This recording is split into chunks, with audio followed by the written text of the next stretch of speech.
saya datang ke sini sengaja untuk konfirmasi tentang palang pintu yang mana saya melihat di lapangan dan juga masyarakat mengeluhkan belum adanya palang pintu yang diharapkan.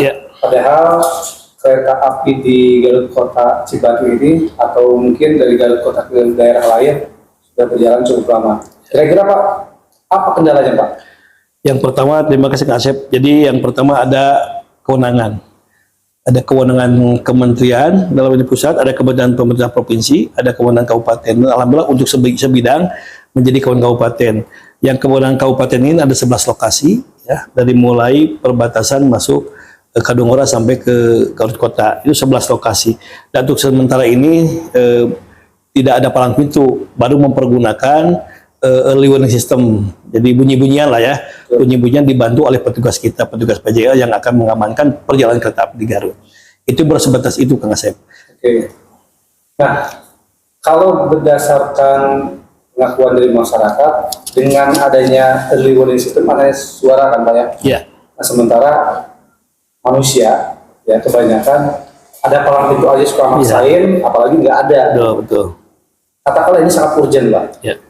Langkah apa sih yang dilakukan Pemprov Garut supaya itu benar-benar ada gitu Pak, dan kenyamanan masyarakat itu bisa dijamin? Ya, langkah yang pertama kami juga melakukan upaya komunikasi dengan TAPD ya, Kabupaten Garut, ya, terutama di penganggaran. Namun mungkin penganggaran di Kabupaten sementara ini hanya sebatas baru early warning system (EWS), dan kami pun akan selalu melakukan koordinasi melalui bantuan keuangan provinsi, ya, bantuan keuangan provinsi, karena di program perkeretaapian sekarang sudah ada tersendiri yang mudah-mudahan ada perhatian khusus dari pemerintah provinsi untuk pembuatan palang pintu, Pak Asep.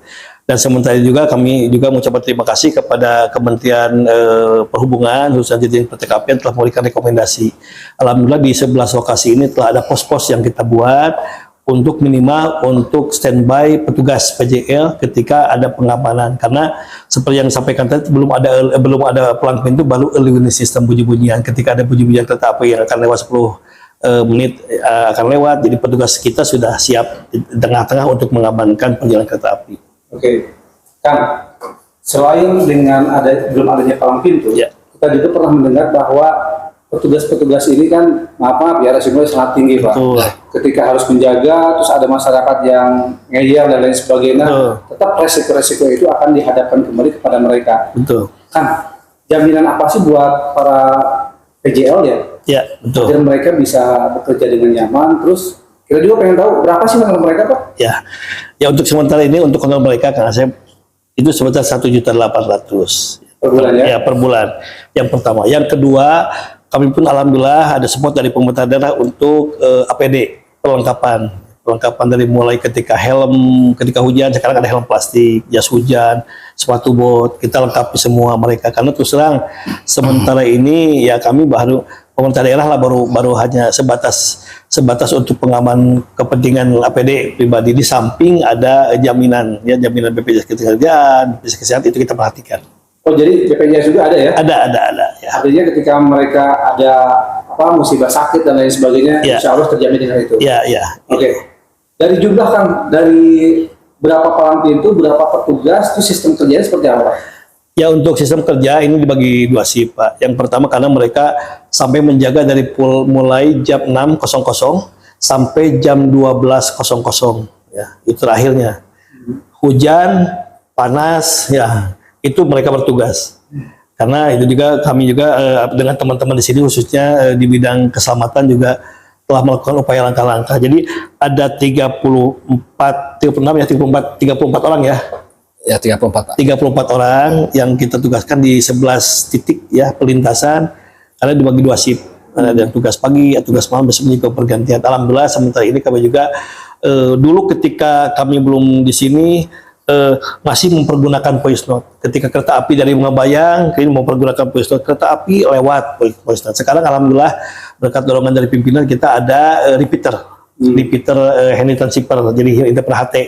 Jadi dari mulai ketika masuk Bungabayang sampai mulai Garut, Garut sudah bisa komunikasi, tidak mempergunakan voice note lagi. Dulu voice note kalau misalkan mereka punya kuota bisa selamat, kalau tidak punya kuota kan repot. Alhamdulillah sekarang kita fasilitasi mereka dengan hand transceiver HT. Oke, jadi memang ada fasilitas khusus Pak ya? Ya. Tidak menggunakan WA. Ya. Kan, resiko paling besar atau daerah yang paling beresiko? Ya, Paling pintu yang mana aja kan? yang pertama yang ada pelintasan di Bangbayang, karena Pembayang ini 36 trip. Bang Bayang itu Di Kadungora yang mau ke Cijapati. Ya, Cijapati itu memang itu harusnya mah kewenangan provinsi. Karena di jalan provinsi, tapi sementara ini ya daripada tidak ada kita coba antisipasi. Namun kebetulan kemarin saya sudah komunikasi akan dilimpahkan ke menjadi provinsi. Yang pertama, kedua di Sukamulya, ada di Cibatu, itu juga pelintas-pelintas yang cukup krusial. Terus di Mandalagiri sama di Pasar Baru itu kan berdekatan dengan pasar. Nah itu juga pendekatan teman-teman penjaya ini dengan mereka, khususnya para pedagang juga harus baik ya, karena mereka kan juga usaha ya. Kalau misalkan disingkirkan, mungkin dulu karena beberapa tahun tidak ada kereta mereka berjualan dengan nyaman. Tapi ketika ada kereta juga ada waktu-waktu kereta lewat, kita juga harus bisa mengamankan keselamatan perjalanan, keselamatan pedagang. Kedua, dengan kusir andong dengan diam di tengah-tengah. Ketika ada diam, tapi mereka terus kita ingatkan jam-jam waktu-waktu rawan ketika kereta api lewat juga alam kita sampaikan, dan ketika pada pukul jam kereta api datang maupun kereta berangkat, mereka juga sudah mengerti. Dulu tidak seperti itu, di tengah-tengah aja dia. Tapi alhamdulillah sekarang sudah. Kang, agar untuk meminimalisir laka lantas ya, ada pesan nggak untuk masyarakat khususnya ya, dan mungkin juga untuk PKAI yang punya jalan ya, mungkin bisa disampaikan Pak? Yang pertama untuk PT KAI ya berharap kita juga terus melakukan komunikasi dan koordinasi, juga pembinaan terhadap kita ya, melakukan pembinaan terhadap kita. Keduanya kepada masyarakat diharapkan juga ada kerjasamanya lah dengan pemerintah Kabupaten Garut, khususnya pada pelintas yang dianggap ini akan membahayakan. Jadi kami telah melakukan upaya sosialisasi melalui bidang perkeretaapian, bidang keselamatan juga. Alhamdulillah sekarang dukungan daripada RT RW di pelintasan juga sekarang sudah ada respon dari masyarakat. Keduanya, kadang-kadang masyarakat untuk memudahkan akses jalan membuat jalan tersendiri. Aksesnya tidak melalui jalan yang telah kita sepakati, membuat jalan itu.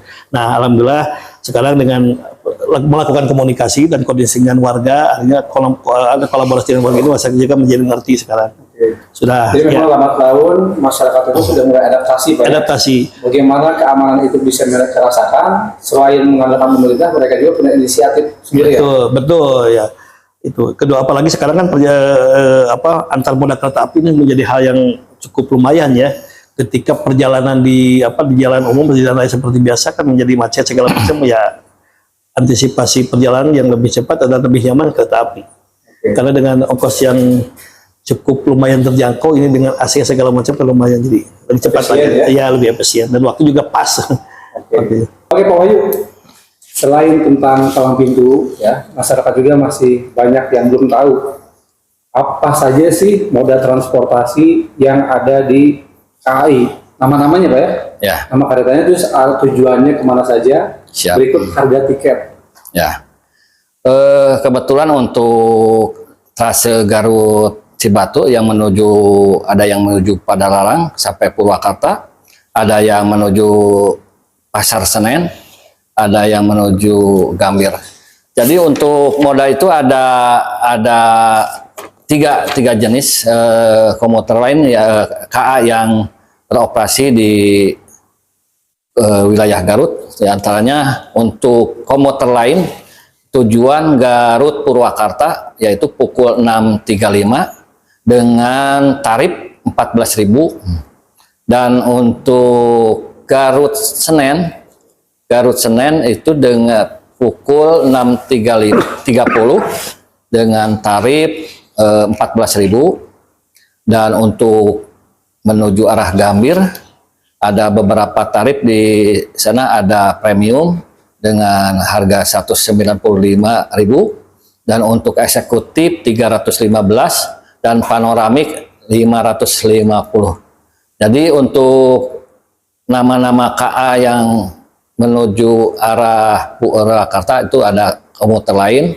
dan untuk menuju arah Jakarta Pasar Senen itu ada Cikuray, dan untuk Garut Gambir itu ada Papandayan. Itu Pak. Berarti dalam sehari itu ada berapa lintasan Pak? Untuk selama ini ada 8 Pak. 8 lintasan 8 ya? lintasan. Kalau bolak-balik berarti 4 Pak, 4 jadi bolak-balik itu ada 8 untuk 8 itu keseluruhan ya? keseluruhan ya. Kecuali Kelebihan kereta api dibandingkan moda transportasi lainnya apa nih Kang? untuk kelebihannya kereta api itu tidak ada pedagang asong. Yang kedua itu bebas hambatan Pak. Kalau ini tidak ada kemacetan, cuma bisa transit bila mana ada waktu kereta saling bersilang Pak. Misalkan dari arah Purwakarta atau dari arah Jawa Tengah untuk menuju Jawa Barat ataupun Jawa Barat menuju ke arah sebaliknya gitu. Paling hanya transit itu Pak, hanya. Tapi untuk itu tidak ada kemacetan sih untuk kereta api. Untuk tiket nih Pak, masyarakat yang membutuhkan tiket kereta ini bisa ke stasiun mana aja Pak? Untuk sekarang ada aplikasi KAI Akses Pak, bisa langsung mengakses ke sana. Dan kebetulan KAI sebagai operator, jadi bisa mengakses aplikasi yang namanya KAI Akses Pak. KAI Akses. Ya, kalau misalkan tidak dari waktu-waktu yang padat, misalkan Sabtu Minggu itu bisa langsung aja ke stasiun bisa ya Pak. Langsung ya? Ya langsung. Nah untuk ini Kang, di Garut itu yang saya tahu ada Garut Kota, Cibatu, dan Kadungora ya? Ya. Pemberhentian Pak. Ya. Yang pastinya di mana Pak? Kalau untuk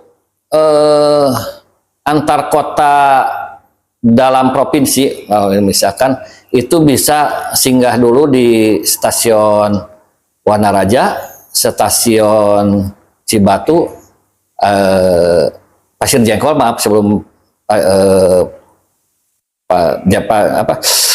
Cibatu itu ada Pasir Jengkol. Jadi ada untuk AKDP itu misalkan ada Wanaraja, ada Pasir Jengkol, Cibatu, dan Leles Pak.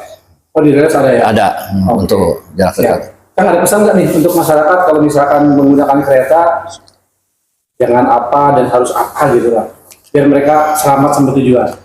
Ya, untuk pemakai kendaraan roda 2 atau roda 4 lebih baik istirahat 5 menit sebelum tewas dalam waktu 5 menit. Dalam artian karena kami sebagai anggota PJL memberhentikan minimal 1 kilo atau 500 meter sebelum ke perlintasan itu karena ada bugi penggerak kereta api itu yang bisa mematikan roda kendaraan, baik itu roda 4 ataupun roda 2.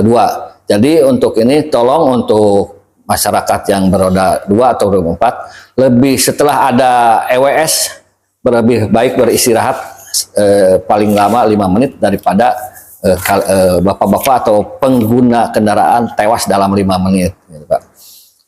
Yang keduanya yang pakai roda 4 untuk selalu dibuka jendela pinggir Pak, dan dengan moto kami yang sudah dimatangkan di PKP yaitu si berteman. Jadi hati-hati sebelum melewati perlintasan itu dengan tengok kanan kiri aman baru jalan Pak. Tengok kanan kiri aman baru jalan. Ya gitu Pak.